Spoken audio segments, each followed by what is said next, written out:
If you've been thinking about buying a home, if you've been on the fence about what to do because the housing market is kind of a mess right now, I'll bet you're sick of this message. Now is the best time to buy a house. Especially coming from realtors like me. I mean, we wouldn't be biased, would we?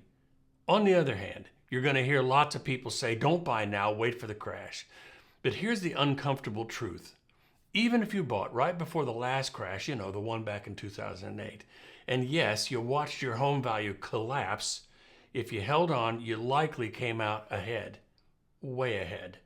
This is not a video of me trying to get you to buy a house. This is a video about what happened in housing back in the day, what's happening now, and what is likely to happen in the future if history, as it seems, tends to repeat itself.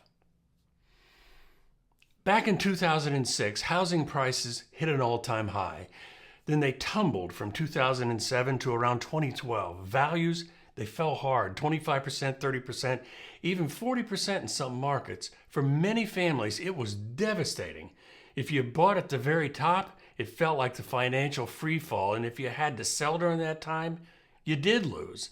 I can't tell you the number of listings that I sold back then where the seller had to actually bring cash to the table just to close the deal. But here's the point. If you held on to that house, if you could weather the storm, time rewarded you. From 2012 to today, home values roared back. Take this chart of the U.S. home prices, a steep cliff down, then a mountain climb back up higher than ever before. Zillow reports the average home price in 2012 was worth about $149. By 2023, that same average home topped $344,000. That's a 131% gain in just over a decade. And it wasn't just normal growth. The Urban Institute shows housing equity, inflation adjusted, hit all-time highs by 2022. So if you bought in the dark days of 2010, or even later in 2015, chances are you built wealth, serious wealth. I can personally testify to this. My most recent home purchase was in 2016, and frankly, on paper, I'm good. I'm happy with my home value. By the way, if you're looking to move anywhere in the country and you want help with that, send me a text or an email. I can connect you. I'm part of a network that spans the U.S. So here's the bigger lesson. In real estate, time beats timing. Yes, if you buy at the peak and you need to sell 2 years later, you could lose money. Not so long ago for us realtors, the rule of thumb seemed to be about 5 years. But stay in that home 10 years, 15 years, the odds shift heavily in your favor. Why? Because every mortgage payment chips away at your debt, and I do mean chips away. Meanwhile, the home itself, even with ups and downs, tends to appreciate over decades. For most families, that combination becomes their single largest source of wealth. Housing equity often makes up half a homeowner's net worth. That's not pocket change, that's life-changing. Of course, there are caveats. Buy more house than you can afford, you risk foreclosure. Take out equity recklessly, and you erase your safety net. And yes, not every city recovers equally. Some markets bounce faster, others crawl. But zoom out to the national picture, and the pattern is remarkably consistent. Crashes happen, recoveries follow, and those who hold on win. I'm going to repeat that.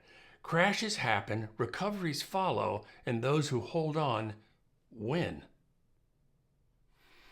So when someone says, don't buy now, the market's too hot, I think back to those who bought in 2006. For years, they were told they'd made the worst decision of their lives, but a decade later, they were sitting on more equity than ever before. That's the paradox of real estate. The moment often looks terrible. The outcome years later often looks brilliant. In the meantime, people are chasing pennies to find the bottom of the market, losing big dollars trying to decide where the bottom is. There is always a chance that the market may dip a bit when you're in the process of buying.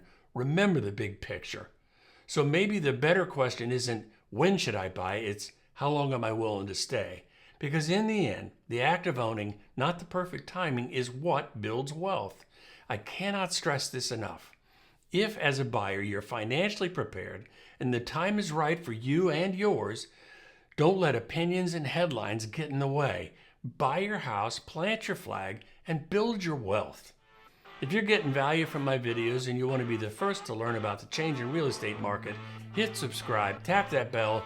That's going to help both of us. Thanks so much. See you later. Talk to you soon.